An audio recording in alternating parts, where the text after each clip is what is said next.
4 মাস পেরিয়ে গেলেও এখনও মেলেনি সুবিচার। গত 28 মার্চ শিলচরের অম্বিকাপট্টিতে ভয়াবহ সড়ক দুর্ঘটনায় গুরুতর আহত দিলীপ দেবের মেয়ে বর্তমানে গুয়াহাটি এইমসে চিকিৎসাধীন। পরিবারের দাবি, দুর্ঘটনায় তার শারীরিক অবস্থা অত্যন্ত সংকটজনক হয়ে পড়েছে।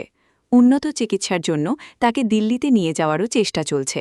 কিন্তু ঘটনার 4 মাস পরেও মামলার তদন্ত কতদূর এগিয়েছে তা নিয়ে পরিবারকে কোনো স্পষ্ট তথ্য দেওয়া হয়নি বলে অভিযোগ। গত 28 মার্চ 2026 শিলচর অম্বিকাপট্টি এলাকায় ঘটে যায় এক ভয়াবহ সড়ক দুর্ঘটনা। দুর্ঘটনায় গুরুতরভাবে আহত হন দিলীপ দেবের মেয়ে। পরিবার সূত্রে জানা গেছে, এমবিএ পাশ করার পর সম্প্রতি নতুন চাকরিতে যোগ দিয়েছিলেন তিনি। ভবিষ্যৎ নিয়ে যখন একের পর এক স্বপ্ন বুনছিলেন, ঠিক তখনই মর্মান্তিক সড়ক দুর্ঘটনা তার জীবনে নেমে আসে অন্ধকার। দুর্ঘটনায় গুরুতরভাবে আহত হওয়ার পর থেকেই দীর্ঘ চিকিৎসার মধ্যে রয়েছেন তিনি। বর্তমানে গুয়াহাটি এইমসে চিকিৎসাধীন।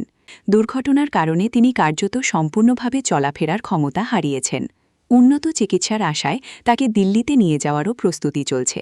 এই ঘটনাকে কেন্দ্র করে আহত তরুণীর পরিবার স্থানীয় থানায় মামলা দায়ের করে। পরিবারের অভিযোগ, ঘটনার পর 4 মাস অতিক্রান্ত হলেও তদন্তের অগ্রগতি নিয়ে তাদের সঙ্গে কোনো রকম যোগাযোগ করেননি তদন্তকারী আধিকারিক বা আইও। মামলাটি বর্তমানে কোন পর্যায়ে রয়েছে, তদন্ত কতদূর এগিয়েছে কিংবা চার্জশিট কবে দাখিল হবে, এসব বিষয়ে এখনও পরিবারকে স্পষ্টভাবে কিছু জানানো হয়নি বলেও অভিযোগ তাদের। সবচেয়ে বড় প্রশ্ন, দুর্ঘটনায় গুরুতর আহত হয়ে একজন তরুণী যখন হাসপাতালে শয্যায় দিন কাটাচ্ছেন, তখন মামলার অভিযুক্ত ব্যক্তি জামিনে বাইরে রয়েছেন। এই পরিস্থিতিতে ন্যায় বিচার কবে মিলবে? পরিবারের আরও অভিযোগ, দুর্ঘটনার 4 মাস পেরিয়ে গেলেও এখনও মামলায় চার্জশিট দাখিল করা হয়নি। একদিকে হাসপাতালের বিছানায় শুয়ে জীবনযুদ্ধ চালিয়ে যাচ্ছেন দুর্ঘটনায় আহত তরুণী, অন্যদিকে তদন্তের অগ্রগতি নিয়ে স্পষ্ট তথ্য না পাওয়ায় উদ্বেগ বাড়ছে পরিবারের সদস্যদের মধ্যে। তাদের একটাই দাবি, দ্রুত ও নিরপেক্ষ তদন্ত হোক, দায়ীদের বিরুদ্ধে আইনানুগ ব্যবস্থা নেওয়া হোক এবং তারা যেন সুবিচার পান। এই পরিস্থিতিতে মঙ্গলবার ফের জেলা পুলিশ সুপারের দ্বারস্থ হন আহত তরুণীর পরিবারের সদস্যরা। জেলা পুলিশ সুপারের কাছে একটি স্মারকলিপি প্রদান করে তারা গোটা ঘটনার দ্রুত তদন্ত, মামলার অগ্রগতি সম্পর্কে পরিবারকে অবহিত করা এবং অতি সত্বর চার্জশিট দাখিলের দাবি জানান। পরিবারের সদস্যদের কাতর আবেদন, আর যেন সময় নষ্ট না হয়। দীর্ঘ 4 মাস ধরে হাসপাতালে শয্যায় থাকা মেয়েটির চিকিৎসার পাশাপাশি তারা চান তার সঙ্গে ঘটে যাওয়া ঘটনারও দ্রুত ন্যায়সঙ্গত পরিণতি হোক। শেষ কথা একটি দুর্ঘটনা শুধু একটি মুহূর্তকে বদলে দেয় না, বদলে দিতে পারে একটি পরিবারের গোটা ভবিষ্যৎ।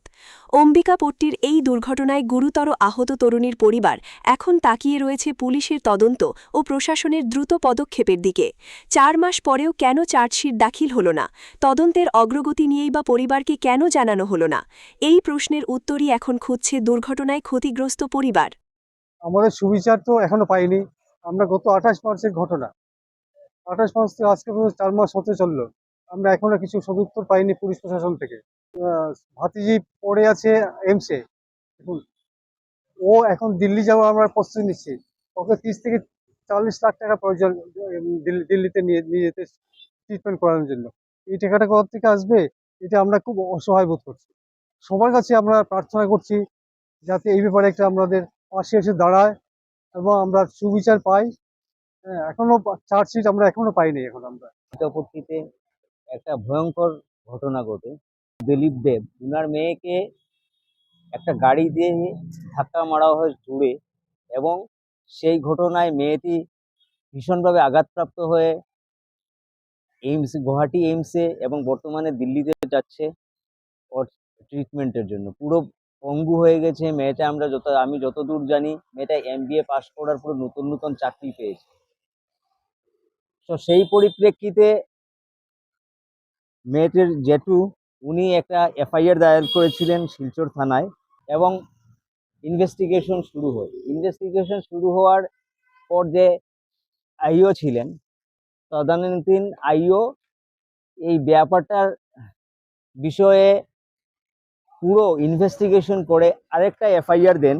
তার থেকে আজকে পর্যন্ত এই মামলায় কি ইনভেস্টিগেশন হয়েছে একবারও আইও এসে বলেননি। ওনাদের সঙ্গে কোনো যোগাযোগ করছেন না। কে আইও, কে কি করছে, কোনো কিছু জানা যায়নি।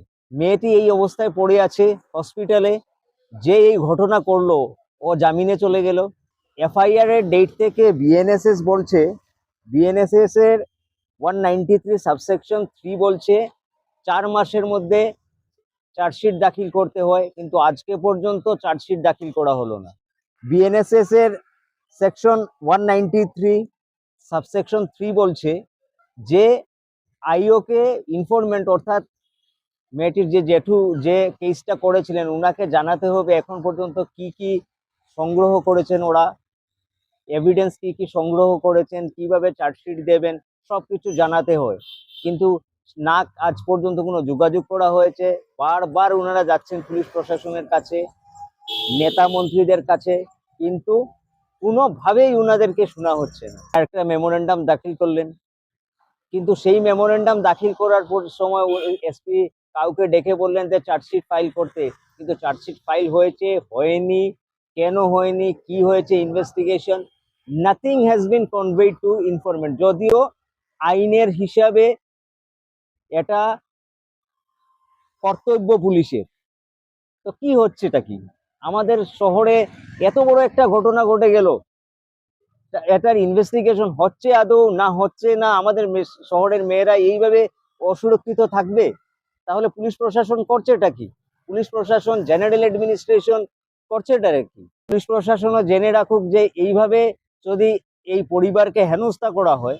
এবং বলবো আমি এখন ওনারা প্রথম ওনাদের মেয়েকে কেউ মেরেছে, ওকে ছেড়ে দেওয়া হয়েছে, জামিন পেয়ে গেল, পুলিশ কোনো অবজেকশন করলো না সেইভাবে, বর্তমানে চার্জশিট দেওয়া হচ্ছে না।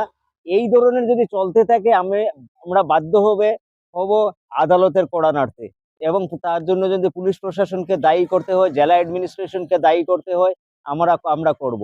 কিন্তু সেই রোজি যে মেয়েটা আছে, সেই মেয়েটার পরিবারকে আমাদেরকে ন্যায় বিচার পাইয়ে দিতে হবে।